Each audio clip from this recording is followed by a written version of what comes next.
Morning student. मैं Anish Kumar chemical point से।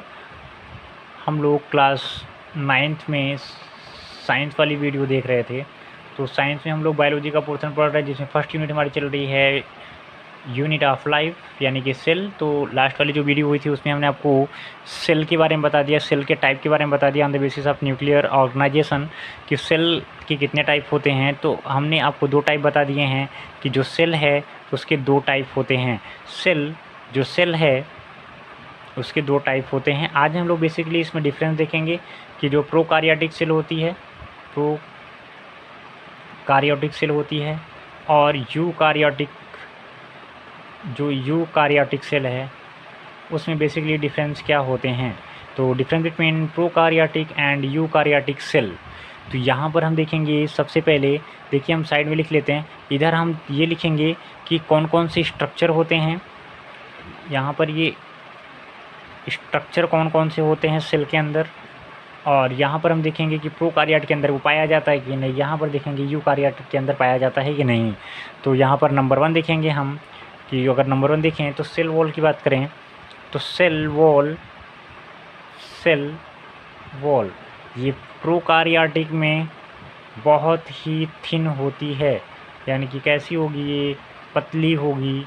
और इसमें कैसी होती है, ये मोटी होती है। यानी कि जो आप लोग प्लांट देखते हैं, प्लांट की जो बॉडी होती है, यानी कि जो प्लांट की सेल होती है, उसके ऊपर बाहर साइड में जो सबसे मोटी लेयर होती है उसे हम लोग सेल वॉल कहते हैं। तो सेल वॉल कैसी होगी, मोटी होगी। जो हमारी यूकार्योटिक कोशिकाएं हैं, जितने प्लांट आप देखते हैं उनकी कोशिकाएं कैसी होती हैं, यूकार्योटिक कोशिकाएं होती हैं जिसमें कि सेल वॉल पाई जाती है। कैसी होगी, वो मोटी होगी। अगर नेक्स्ट हम देखें केंद्रक के बारे में कि केंद्रक जो न्यूक्लियस है, न्यूक्लियस प्रोकार्योटिक सेल में अब्सेंट होगा, यानी कि अविकसित होगा। कैसा होगा, अविकसित। कैसा होगा, अविकसित। और इसमें कैसा होगा, विकसित प्रकार का होगा। कैसा होगा, विकसित प्रकार का होगा। ठीक है। और इधर थर्ड हम देखें न्यूक्लियर मेम्ब्रेन। थर्ड अगर देखें न्यूक्लियर मेम्ब्रेन, यानी कि जो केंद्रकीय कला होती है वो अनुपस्थित होती है, इसमें उपस्थित होती है। यानी कि जो इसमें क्या होगा, अब्सेंट होगा और इसमें प्रेजेंट होगा। इसमें क्या होगा, अब्सेंट होगा और इसमें प्रेजेंट होगा। अगर नहीं देखें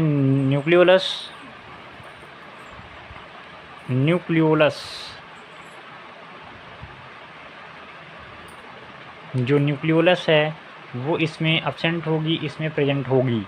यानी कि यूकार्योटिक सेल में न्यूक्लियोलस पाई जाती है और प्रोकार्योटिक सेल में नहीं पाई जाती है। गुणसूत्र की बारे में बात करें, अगर हम क्रोमोसोम के बारे में बात करें, क्रोमोसोम क्या होता है, गुणसूत्र, जिसकी संख्या मनुष्य की एक सेल में 46 होती है। तो यहाँ पर देखिए गुणसूत्र, इसमें केवल डीएनए का पतला धागा होता है, यानी कि डीएनए का धागा होता है, जबकि इसमें वेल ऑर्गेनाइज्ड प्रोटीन के द्वारा चिरा हुआ क्रोमोसोम होता है। क्या होता है, क्रोमोसोम होता है, यानी कि गुणसूत्र होता है। रिक्तिका की बात करें, अगर वैक्यूल की बात करें तो इसमें अब्सेंट होती है प्रोकार्योट में, और यूकार्योट में प्रेजेंट होती है। प्रोकार्योट में क्या होगी, अब्सेंट होगी और इसमें प्रेजेंट होगी। राइबोसोम की बात करें तो देखिए जो राइबोसोम है, राइबोसोम इसमें 70S टाइप का होगा और इसमें 80S टाइप का होगा। राइबोसोम क्या होता है आगे आप पढ़ेंगे। ठीक है। और अगर नेक्स्ट देखें हम एक और देख लेते हैं, एक डिफरेंस और देख लेते हैं इसमें। अगला जो डिफरेंस है हमारा, वो डिफरेंस है कि जो डिवीज़न होता है, अगर हम देखें माइटोसिस डिवीज़न, तो माइटोसिस डिवीज़न इसमें अनुपस्थित होगा, अब्सेंट होगा और इसमें प्रेजेंट होगा। तो यहाँ पर हम ये देख पा रहे हैं कि क्या बेसिक डिफरेंस है प्रोकार्योटिक सेल में। एग्जाम्पल भी देख लेंगे हम लोग कि एग्जाम्पल अगर हम देख लें प्रोकार्योटिक के, तो देखिए यहाँ पर प्रोकार्योटिक का जो एग्जाम्पल होगा वो होगा आपका, प्रोकार्योटिक सेल का जो एग्जाम्पल होगा वो बैक्टीरिया याद होना चाहिए आपको, और साइनोबैक्टीरिया, इसके अलावा जितने भी ऑर्गेनिज्म हैं वो सभी क्या हैं, यूकार्योटिक सेल से मिलकर बने होते हैं, यूकार्योटिक सेल से मिलकर बने होते हैं ऑल ऑर्गेनिज्म। तो यहाँ पर देख सकते हैं कि कौन कौन से बेसिक डिफरेंस हैं। यहाँ पर देखिए, अगर हम बात करें प्रोकार्योटिक सेल की और यूकार्योटिक सेल की, तो इसमें प्रोकार्योटिक सेल में सेल वॉल बहुत ही पतली होती है और यूकार्योटिक सेल में बहुत ही मोटी होती है, ठीक है।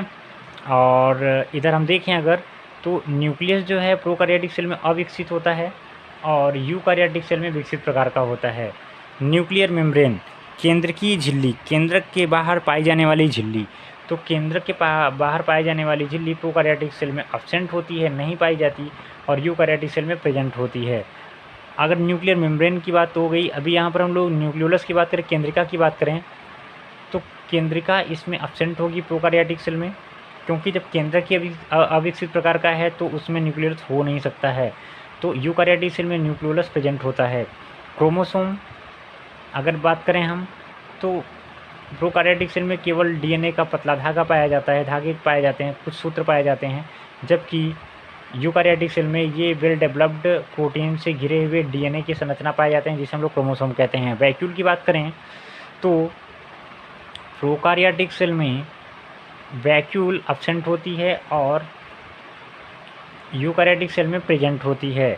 बेसिकली अगर हम लोग राइबोसोम की बात करें, तो राइबोसोम प्रोकार्योटिक सेल में 70S टाइप का होता है और यूकार्योटिक सेल में 80S टाइप का होता है। अब ये राइबोसोम अगर आप डिटेल में पढ़ेंगे आगे, तो आपको ये क्लियर होगा कि किस प्रकार से ये राइबोसोम 70S टाइप और 80S टाइप के हो सकते हैं, ठीक है। अगर हम साइज की बात करें, तो देखिए अभी तक हमने क्या देख लिया, टाइप देख लिया और डिफरेंस देख लिए।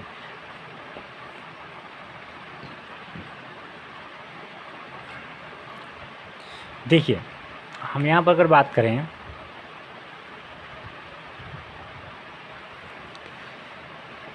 Shape and size of cell,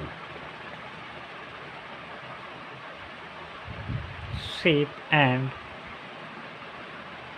size of cell, ये अगला टॉपिक रहेगा, ये shape and size of the cell. तो देखिए पौधे एवं जंतुओं में जो विभिन्न आकार एवं परिमाण की कोशिकाएं मिलती हैं। अगर हम देखें तो जितने प्लांट्स और एनिमल्स हैं उनमें विभिन्न आकार और विभिन्न संरचना वाली कोशिकाएं मिलती हैं। स्थिति और कार्यों के आधार पर कोशिकाएं भिन्न भिन्न प्रकार की होती हैं।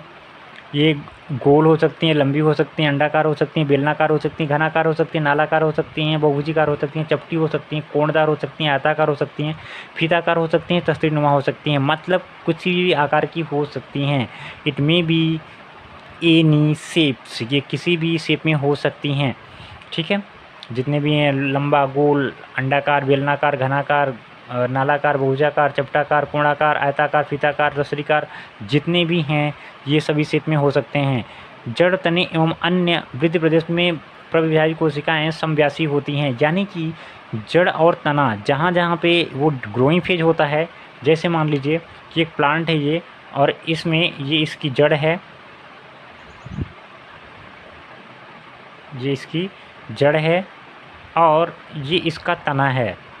तो तने में ऊपर डेवलपिंग फेज पे और ये जड़ जहाँ पर ये डेवलप हो रही है, यानी कि डेवलपिंग फेज में, वहाँ पर कोशिकाएं जो होंगी वो समान प्रकार की होंगी। कोशिकाएं प्रायः सूक्ष्मदर्शी होती हैं, यानी कि कोशिकाओं को हम लोग केवल माइक्रोस्कोप से ही देख सकते हैं, लेकिन सभी कोशिकाओं का आकार समान नहीं होता है। देखिए माइकोप्लाज्मा गैलीसेप्टिकस सबसे छोटी कोशिका है। देखिए लिख देते हैं यहाँ पर, माइकोप्लाज्मा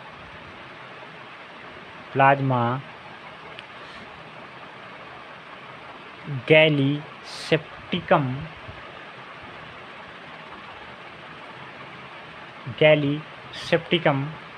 इसकी कोशिका जो होती है सबसे छोटी कोशिका होती है, जिसका व्यास होगा 0.1 माइक्रोन। और is most important for you that mycoplasma gallisepticum, इसका जो ये सेल है वो 0.1 माइक्रोन होता है, और आप जानते हैं कि 1 माइक्रोन इक्वल टू 10⁻⁶ मीटर होता है, यानी कि बहुत छोटी होती है इसकी सेल, यानी कि 0.1 माइक्रोन इसका जो आकार है वो होती है। इसके विपरीत अगर हम देखें तो कुछ कोशिकाएं बहुत बड़ी होती हैं। बड़े पौधों में तंतुओं जो कोशिकाएं होती हैं वो 1 मिलीमीटर से 550 मिलीमीटर तक लंबी हो सकती हैं। अगर पटसन देखें, भांग देखें, जो आदि रेशेदार पौधे होते हैं, इसकी कोशिकाएं बहुत लंबी लंबी होती हैं। अगर हम शुतुरमुर्ग के अंडे की बात करें, इसकी कोशिका जो है लगभग 15 सेंटीमीटर लंबी होती है। यानी कि जो ऑस्ट्रिच होता है, ऑस्ट्रिच, इसका जो एगो होता है उसका आकार लगभग 15 सेंटीमीटर, यानी कि बहुत बड़ा होता है। अगर हम बात करें जो नर्व सेल होती हैं, उनकी लंबाई भी लगभग 90 सेंटीमीटर तक होती है, जो कि हमारे बॉडी के अंदर ट्रांसमिशन का कार्य करती हैं। जो नर्व सेल हैं वो लगभग 90 सेंटीमीटर तक होती है। ठीक है, ये काफ़ी बड़ी होती हैं। फ्लैक्स और हेम्प और रिया नामक जो ये पौधे हैं, इनमें तो 55 सेंटीमीटर से 60 सेंटीमीटर लंबी कोशिकाएं होती हैं, यानी कि फ्लैक्स, हेम्प और रिया। फ्लैक्स, हेम्प और रिया, इसकी जो सेल्स हैं वो 55 से 60 सेंटीमीटर तक होती हैं। 55 टू 16 सेंटीमीटर, यानी कुल मिला के आप देख सकते हैं कि सबसे छोटी सेल कौन सी है, माइकोप्लाज्मा। और इसके अलावा आपको 55 सेंटीमीटर से 60 सेंटीमीटर तक की सेल्स मिल जाएंगी। तो जो नेक्स्ट हमारा वीडियो आएगा उसमें हम लोग एक एक सेल ऑर्गेनेल्स के बारे में बात करेंगे। जैसे कि सबसे पहले हम लोग बात करेंगे कि प्लांट के सेल की स्ट्रक्चर कैसे होते हैं, और उसमें सेल वॉल किस प्रकार से होती है और किस प्रकार से डेवलप होती है। इसे हम लोग नेक्स्ट वीडियो में देखेंगे। तब तक के लिए थैंक यू।